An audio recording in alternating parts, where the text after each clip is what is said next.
உங்கள் favourite TV ஷோக்களை இனி miss பண்ண தேவையில்லை. ZEE5 இல் முற்றிலும் இலவசமாக காணுங்கள், இங்கேயும் எப்பொழுதும். வெண்ணிலா எதுக்காக உங்களை தேடி வந்தா தெரியல. ஆனா ஜெகதீஷ் சார் உங்களுக்கு தெரியுமான்னு கேட்டா. அப்புறம் குழந்தைய தத்து கொடுத்தது உங்க மாப்பிள்ளையோட சம்மதத்தை வாங்கிட்டு தானே கொடுத்தீங்கன்னு கேட்டா. ஏதோ ஒரு வக்கீல் கோர்ட்ல குறுக்கு விசாரணை பண்ற மாதிரி கேள்வி எல்லாம் கேட்டா. குழந்தை விஷயத்துல அந்த பொண்ணுக்கு ஏதோ சந்தேகம் வந்திருக்குன்னு நினைக்கிறேன். நீங்க சொல்றதும் கரெக்ட் தான்.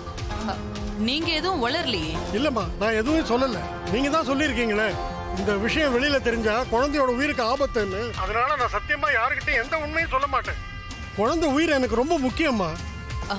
ரொம்ப நன்றி சாஸ்திரி. எப்பவுமே இதே மாதிரியே உஷாரா இருங்க. ஏதாவதுன்னா உடனே எனக்கு ஃபோன் பண்ணுங்க. சரிம்மா, போனை வச்சிடுறேன். சிஸ்டர், அந்த ரவி சாஸ்திரி என்ன சொல்றான்? வெண்ணிலா சாஸ்திரி வீட்டுக்கு போய் குழந்தைய பத்தி விசாரிச்சிருக்கா. அந்த பிட்பாக்கெட்டுக்கு என்ன கொழுப்பு பாத்தீங்களா சிஸ்டர்? அவளுக்கு ஏதோ ஒரு டவுட் வந்திருக்கு. சாஸ்திரி கிட்ட ஜெகதீஷ பத்தி விசாரிச்சிருக்கா. ஒருவேளை அந்த ஆளுக்கு சுயநினைவு வந்து ஏதாவது உளறி இருப்பானோ? ஆமா சிஸ்டர், இருக்கும். அதுக்கு நிறைய வாய்ப்பு இருக்குது. நல்ல வேளை மண்டபத்துல சாஸ்திரி கிட்ட நான் நடிச்சதால சாஸ்திரி வெண்ணிலா கிட்ட உண்மைய சொல்லல. அப்பாடா. இருந்தாலும் டேஞ்சர் தான். நாம சேஃபா இருக்கணும்னா ஒண்ணு சூர்யாவோட அப்பாவை போட்டு தள்ளணும். அப்படி இல்ல அந்த வெண்ணிலாவோட கதையை முடிக்கணும்.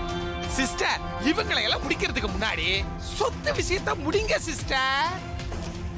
சொத்து அந்த குழந்தை குட்டி சாத்தா பேருக்கு போயிடக்கூடாது சிஸ்டர். சொத்து மேட்டரை முடிச்சிட்டு அதுக்கப்புறமா மாம்ஸ் வெண்ணிலா இவங்களை எல்லாம் ஈஸியா முடிச்சிடலாம் சிஸ்டர். நீ சொல்றதும் கரெக்ட் தான். இப்பதான் ஒத்துக்குது.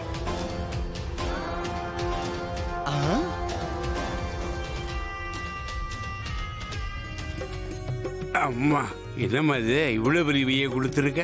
ஆமா, அதுல அம்மாக்கு தேவையானதெல்லாம் வச்சிருக்கேன் தாத்தா. என்ன தாத்தா, ஊருக்கு கிளம்பிட்டீங்களா? ஆமாம்மா, கோயில் வேலையை பார்க்கணும்ல. நீங்க எப்ப பார்த்தாலும் உடனே வந்து கிளம்பிடுறீங்க. எனக்கு ரொம்ப வருத்தமா இருக்கு தாத்தா. எங்களோட ஒரு வாரம் தங்கி இருந்து போலாம்ல? எனக்கும் இங்க தங்கிட்டு போறது ரொம்ப ஆசைதாம்மா. ஆனா நான் ஒரு வாரம் இங்கே இருந்துட்டா கோயில் வேலையை யாரு பார்ப்பாங்க? வருத்தப்படாத. நீ என்கிட்ட பரிவும் பாசமா பேசுறது எனக்கு ரொம்ப சந்தோஷமா இருக்கு. மனசுக்கு நிறைவா இருக்கு. எனக்கு அது போதுமா. தாத்தா, நான் இப்ப பழைய ஸ்ரீஜா இல்ல, புது ஸ்ரீஜா. ரொம்பவே மாறிட்டேன் தாத்தா. மாறி எல்லா விஷயத்தையும் என்கிட்ட சொன்னா நீ மாறினது எனக்கு ரொம்ப சந்தோஷமா இருக்குமா. நீ உண்டாயிருக்கிற நேரம் ரொம்ப நல்லபடியா மாறிட்ட பத்தியா.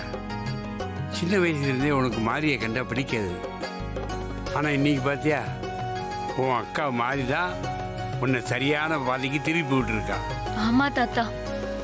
ZEE5 ஆப்பை டவுன்லோட் செய்து அனைத்து எபிசோடுகளையும் இலவசமாக பாருங்க.